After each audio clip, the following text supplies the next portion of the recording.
Oh, there we go. Hi everyone.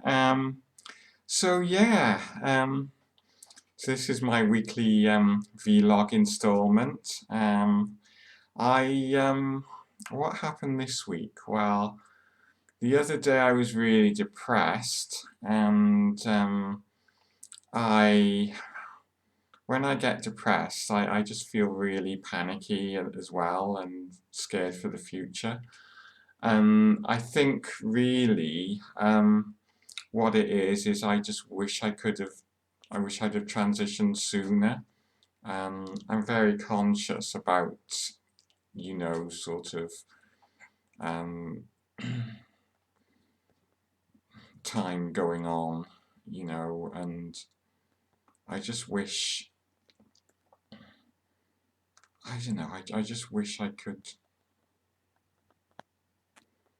well, I don't know what to say really. I don't really want to speak about it, to be honest, but so one of the issues that has popped up recently was Nikkie Tutorials coming out as trans. Now it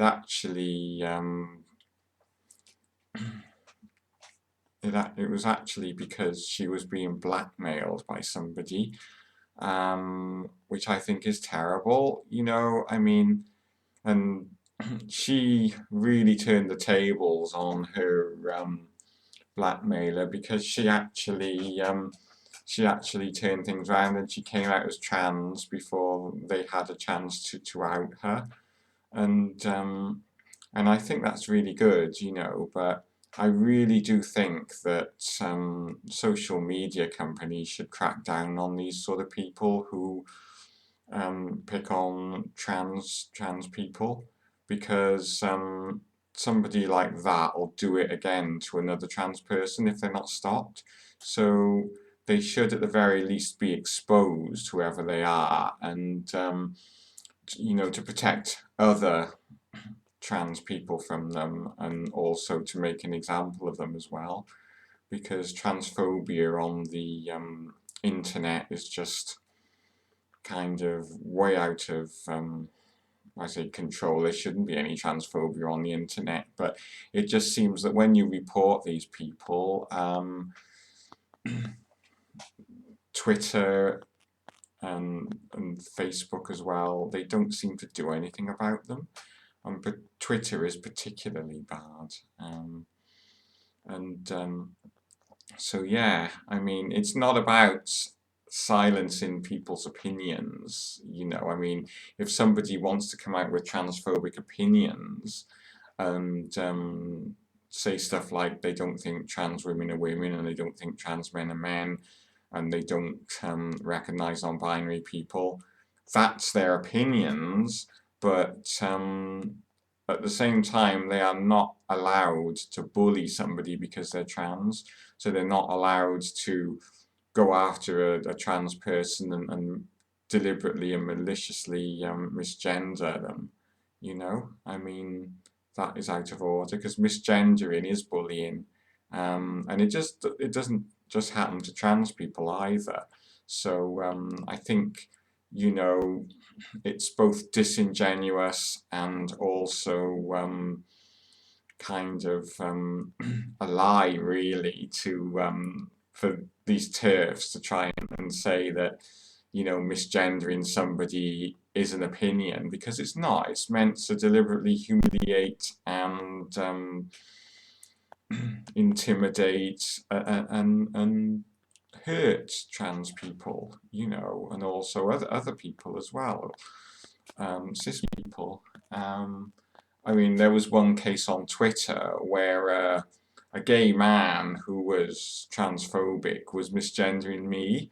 So I have a policy: if somebody misgenders me maliciously, I misgender them back. And so I misgendered him back. And the first time I did that, because he kept on misgendering me all the time, and the first time I did that, he went absolutely ballistic and he was saying, "Oh, you can't say that to me. That's homophobic. You're misgendering me." And I kind of said, "Well, you're doing that to me.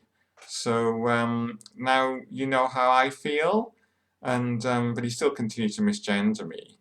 And this particular guy as well, he also thought it was okay to make unwanted and unsolicited sexual remarks about my private parts. And sorry, but you know, you wouldn't do that to any other female or any other male or anyone out on the internet. So why are you doing it to me? Why do you think you have the right to you know, ask make sexual and sort of derogatory comments about what's in a person's knickers, um, so long as they're trans? You don't. Sexual harassment is sexual harassment.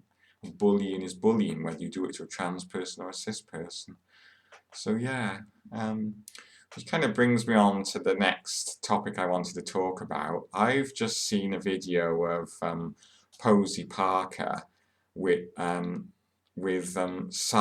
of Akkad. Sargon of Akkad, that's right, that's his name. I think his name's something like Paul Benjamin, and he's a sort of like extreme right-winger and racist. And well, he was sat there with Posie Parker, and they were talking about how much they didn't like trans people, you know, and how much it was all a conspiracy, blah, blah, de blah, blah. And they started saying racist and Islamophobic stuff, you know. And like, well, you know, there's no way that TERFs now can say that they're on the left, or maybe on the left's the wrong word, but there's no way that TERFs can say that they're not collaborating with the far right at the very least, you know. I mean, it's really, really frightening how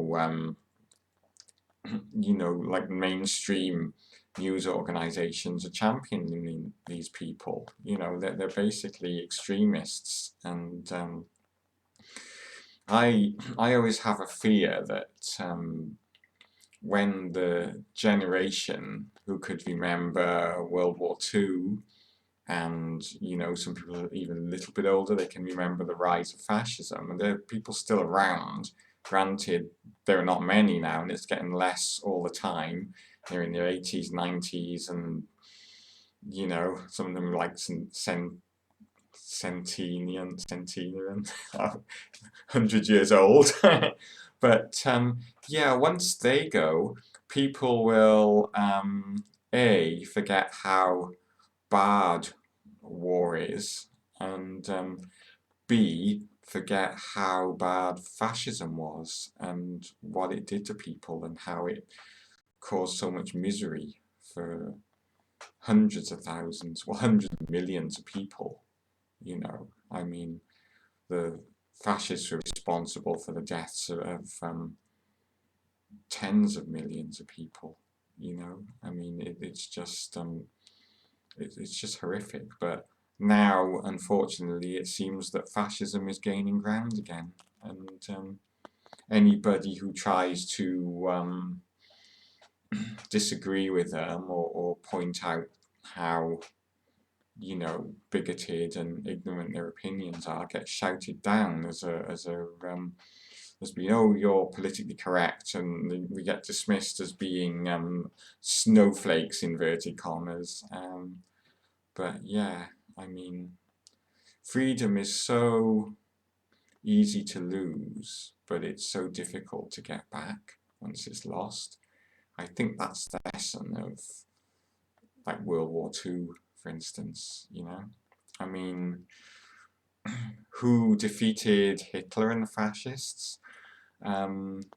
People think of the leaders of countries, you know, and generals and sort of politicians, but actually ordinary people defeated Hitler and the fascists.